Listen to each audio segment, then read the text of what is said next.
5. Wayne, right? Wayne, correct. And what's your company again? Benning and Scattergood, B-O-E-N-N-I-N-G.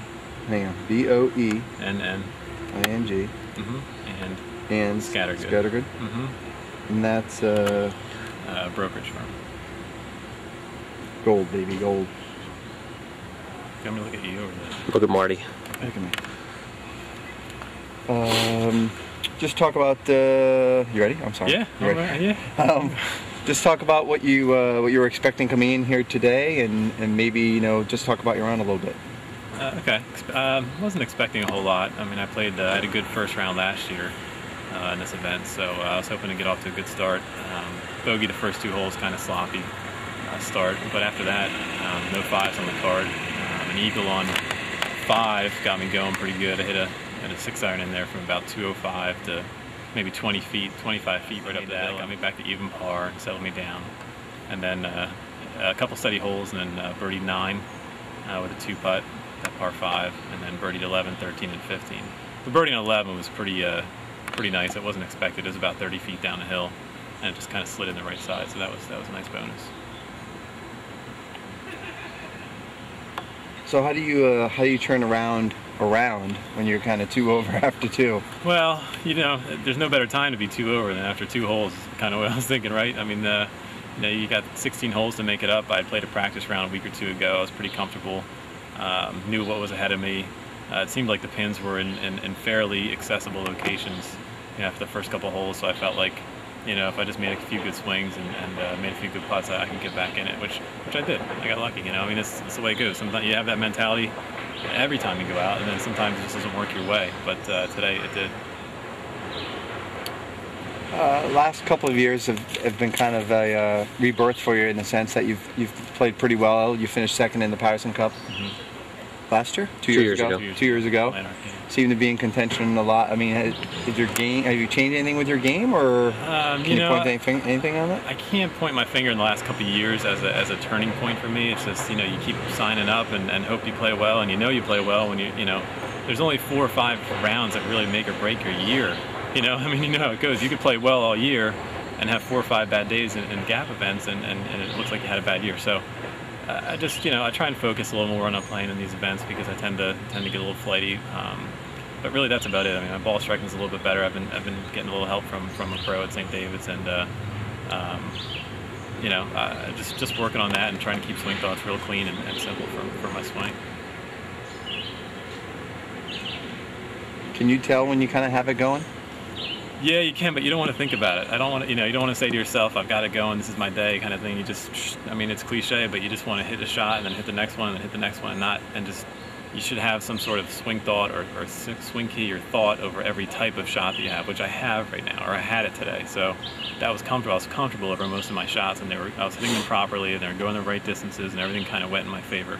I mean, tomorrow could, who knows? But today went really well, and everything after the first 2 holes went my way. So I was very fortunate.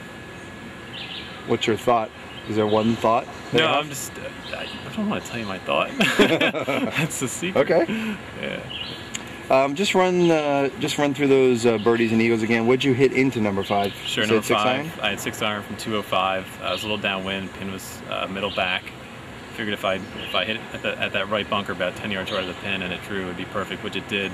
And again, it ended up right below the hole, about 20-25 feet.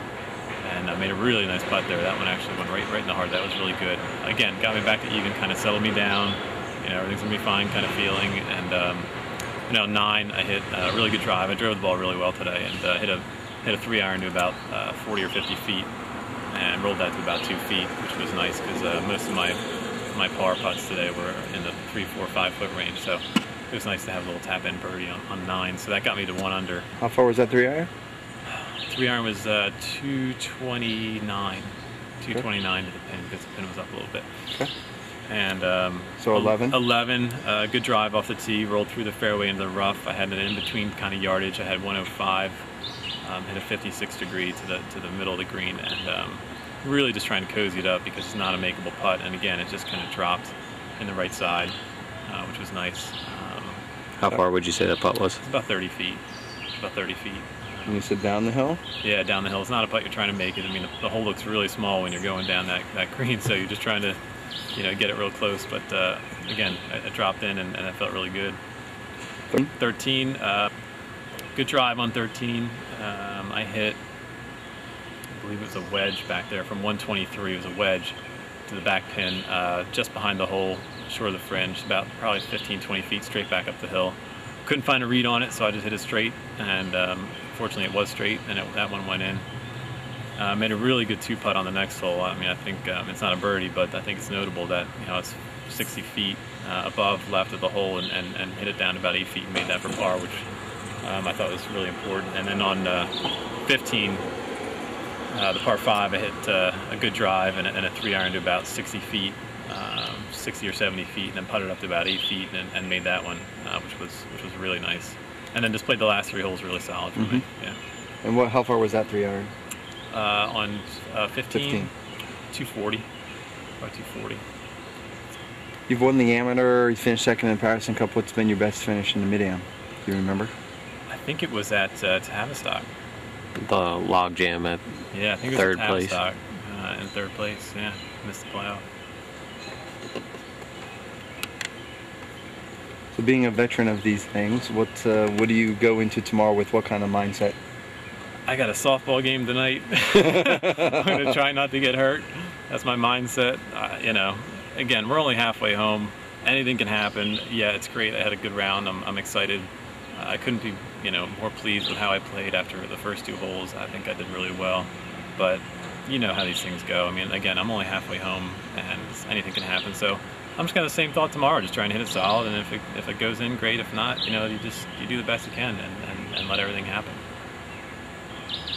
Those bogeys on 1 and 2 just a little sloppy off the tee, or off the fairway? It was just kind of after the tee shot. I hit a really good tee ball on 1, just rolled into the rough, hit a little 56 just short. Wasn't familiar with the speed just yet, and rolled my first putt maybe a good 10 feet by and missed that coming back. So it was more of a green speed problem than anything else. And that's what I was telling myself. I hit good putts, putts that I wanted to hit. It's just they didn't end up near the hole or in the hole. So same thing on 2. I hit a good second shot, ended up on the fringe, and then just rolled it about 10 feet by again. So after that, I kind of reeled it in a little bit and started getting a little better feel for the greens. Good? Guys, the best. You're the best. Sorry, I'm sweating.